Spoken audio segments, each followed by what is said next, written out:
Hey guys, welcome to Tech Team channel. Hope you guys having a good day. Today in this video, I'm gonna show you how can you give someone access to text chat with you in Roblox app. So first of all, just go to your Roblox app.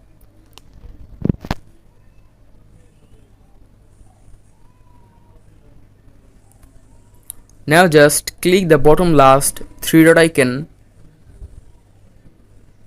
and go to settings. Now click on privacy, the third option.